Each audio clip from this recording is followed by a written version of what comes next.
উৎসবের দিন হিসেবে নির্ধারণ করেছেন। জাআলাহুল্লাহু আযজা ওয়া জাল্লা লিহাযিহিল উম্মাহ, আর এই ঈদের দিনটা এই উম্মতে মুহাম্মাদের জন্য কি করেছেন? উৎসবের দিন বানিয়েছেন।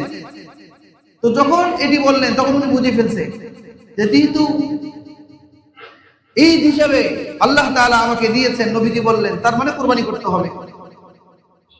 তো ওই সাহাবীর কাছে নিজস্ব কোনো পশু ছিল না, কি করবে? কুরবানি করবে।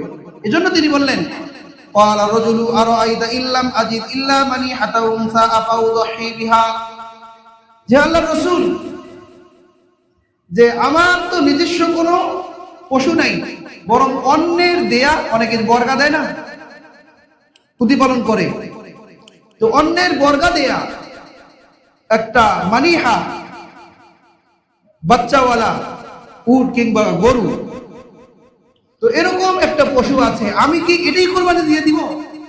মানে ফজিলত পাওয়ার জন্য আল্লাহ নবীর থেকে অনুমতি চাইতেছে, আমার কাছে যেহেতু এইটা আছে, আমি কি এটাই কোরবানি দিয়ে দিব?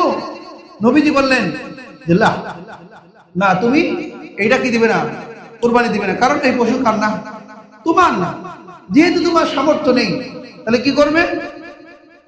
ওয়ালাকিন তাখুযু মিন শারিকা ওয়া আযফারিকা ওয়া তাকুসসু শারিবাকা ওয়া তাহলিকু আনাতাকা ফাতিলকা তামামু উযহিয়াতিকা ইনদাল্লাহি আযজা ওয়া জাল্লা।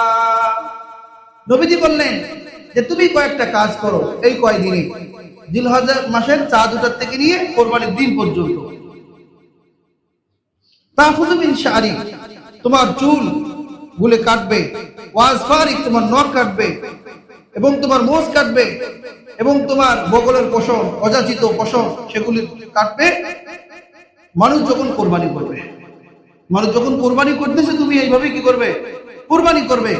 ফাতিল মা তামামু উযহিয়াতিকা ইনদাল্লাহি আযজা ওয়া জাল্লা, যে আল্লাহ তাআলার নিকটে তোমার এই কর্মগুলোই একটা পরিপূর্ণ কোরবানি রূপেই বিবেচিত হবে। বলেন সুবহান। তাহলে আমাদের যাদের কোরবানি করে সামর্থ্য নেই, আমরা এই আমলগুলো করব, যে জিলহজের চাঁদ উঠার আগেই আমাদের গৌর কার্য যা করার করে নিব। এই 10 দিনে আর কি করব না? নখ কাটবো না, পশম কাটবো না, অযাচিত পশম কাটবো না, চুল কাটবো না। তখন বলবো যে ঈদ আসতেছে, সেখানে ঈদের নামাজ পড়তে যাব, ভালো করে দাড়ি মোছ না কামাইয়া গেলে কি আর